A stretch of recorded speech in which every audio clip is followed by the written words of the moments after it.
What's on your playlist right now? In my class. Go to guilty pleasure food. Ice cream. Ice cream.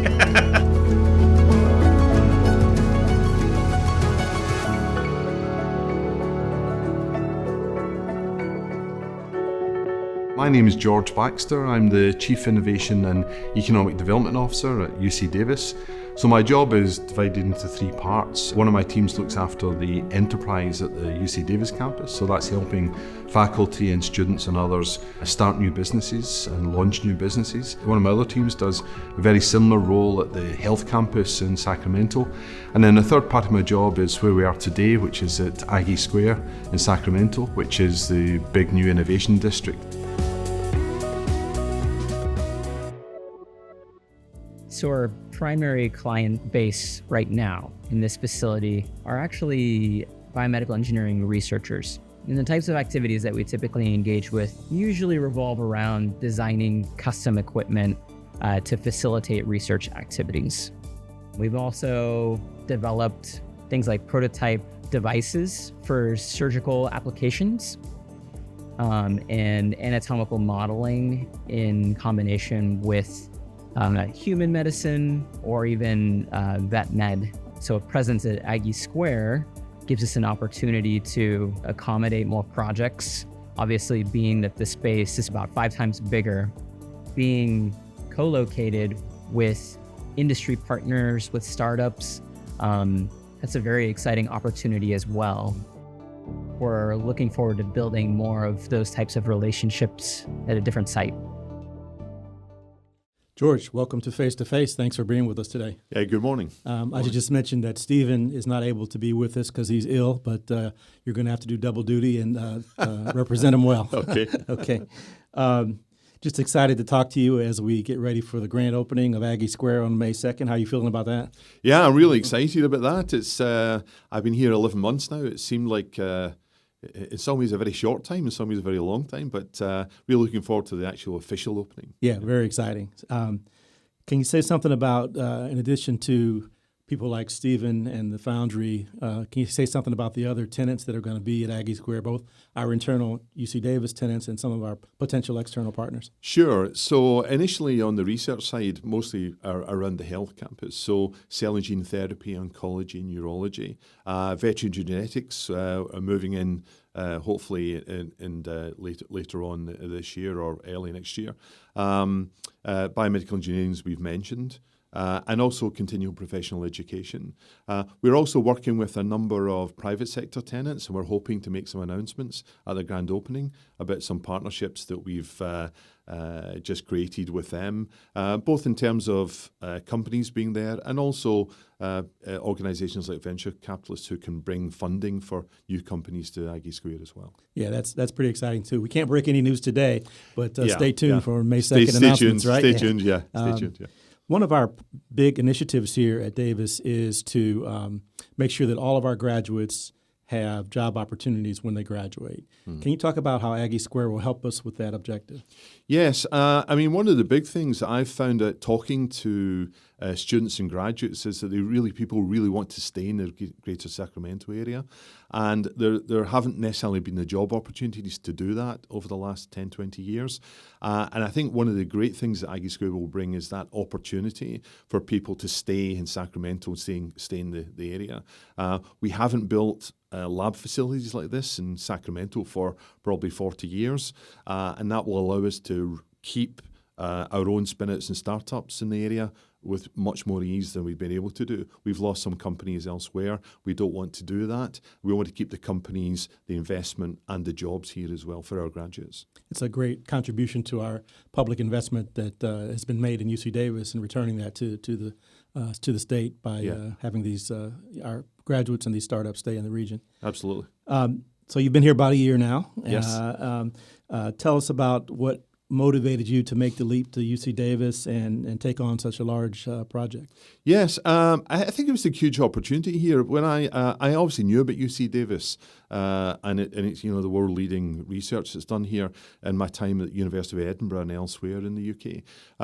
So I think that there was something about the opportunity here with $1 billion of research income And if you look at the sort of in my area, in enterprise, how many startups and spin-outs that we've been doing, that sort of thing, there was a sort of gap there. I could see that there was an opportunity gap where a university doing $1 billion of research should be doing probably more in this enterprise area.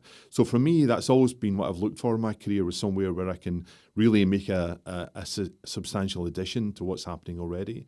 I've never been one for taking over a sort of keep doing the same job type of thing. I always want to do new things.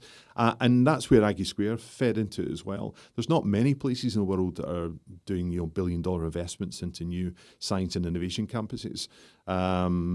And I know it was your initial idea, Chancellor, so thank you for that. And so you're very much responsible for me being here now. But it's proven really actually more exciting, more interesting than I thought it would be. So my wife and I have been really happy to have moved here now. We are happy to have you, and I'm glad you mentioned the charismatic and persuasive chancellor was one of the reasons that you of course, came as well. Of course, yeah. Can you say something about the future? What do we think the Innovation District at Aggie Square is going to do for the university and for the city of Sacramento and for the region? Yeah, I'm really hoping it's going to be transformational for the city and for the region. We haven't had that focus for science and innovation outside of what we're doing here on the Davis campus. And I think Sacramento has that potential. It's still a growth city, which is quite unusual. So there are jobs moving in. The population is still growing. It's an affordable city as well. But we need to have those tech jobs and science jobs and research jobs as well. And I think what Aggie Square will do is give that a home for those companies who want to be here, the facilities, the services, the wraparound support from the university, and really importantly, the graduate supply, which every good business needs to have. And we've got some incredible graduates. I've met many of them, and I'm mentoring some businesses at the moment. It's graduate businesses, and it's astonishing how high the quality is, really. That's one of the things I noticed when I came here, that the quality was super high, but not as well known nationally or internationally as it should be. Yes. Yeah. I mean, it's a number I use quite a lot when I'm talking to people about this $1 billion. That in international scale, that's really substantial. That's bigger than any university in the UK. Yeah. Wow. Yeah. So, so 5 years from now, 10 years from now, how would we know if Aggie Square has been a success?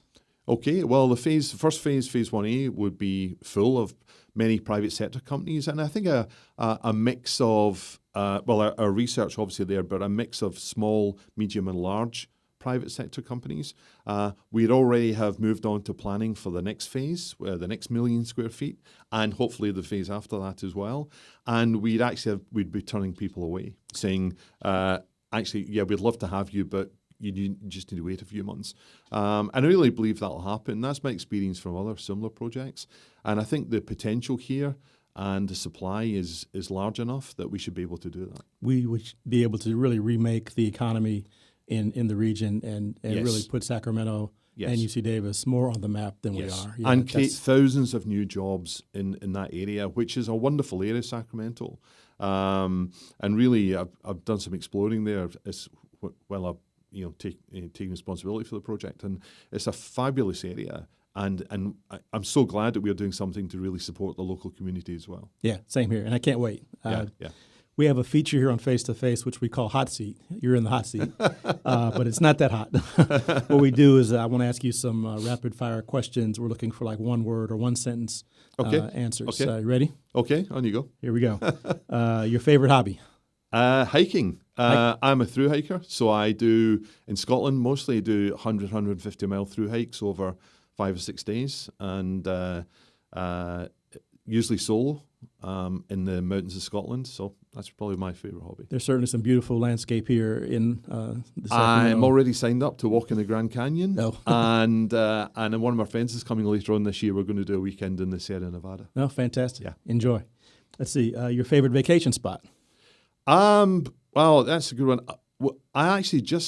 We've just come back from a few days in the Joshua Tree National Park, and it's astonishingly beautiful. So we loved that. We did a bit of hiking, walking, and we went to Palm Springs, which is one of the coolest towns I've ever visited as well. That's a popular spot for sure. Yeah.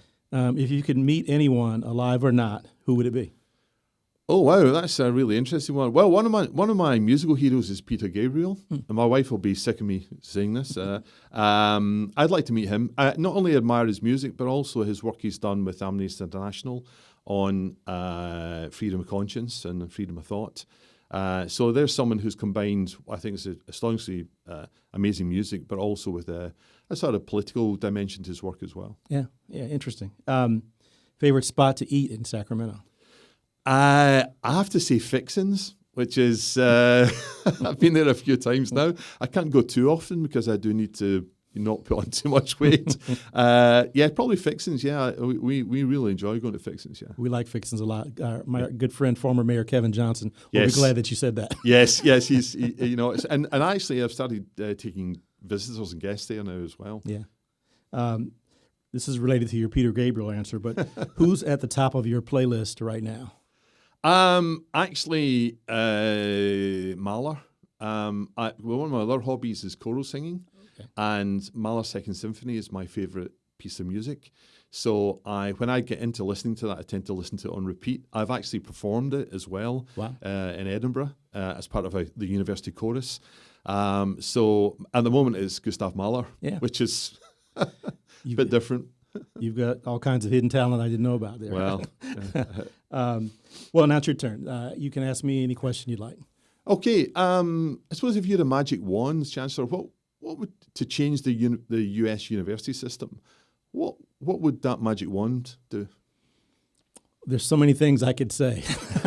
I'll say for the purposes of this conversation, I think one relevant thing would be I'd like to make the university more agile, more flexible, less resistant to change, and willing to accept new challenges and responsibilities, and more able to adjust to those things quickly.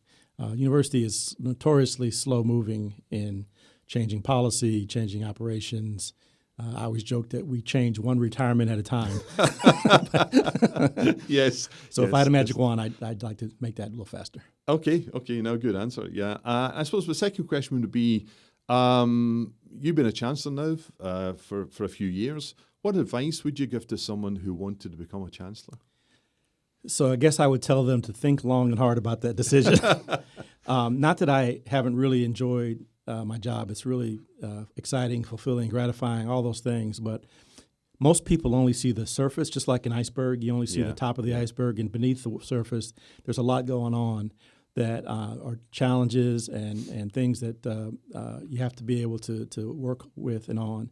And I think that I would advise someone who had an aspiration to be in this job to get to know a lot about what happens beneath the surface and not just judge it based on what you see, because although it's a great job, but it's a challenging job too at the same time. So that's what I would tell them. Yeah, I mean, I can see that in my interactions with you, and I'm only one small part of the whole university. Yeah, it's a big, complex enterprise with lots of demands on you and your time, and it takes a certain special kind of person to be able to do it. Yeah. So, thanks for sitting down with me today, George. This has been a fascinating conversation, and I just want to thank everyone else for watching.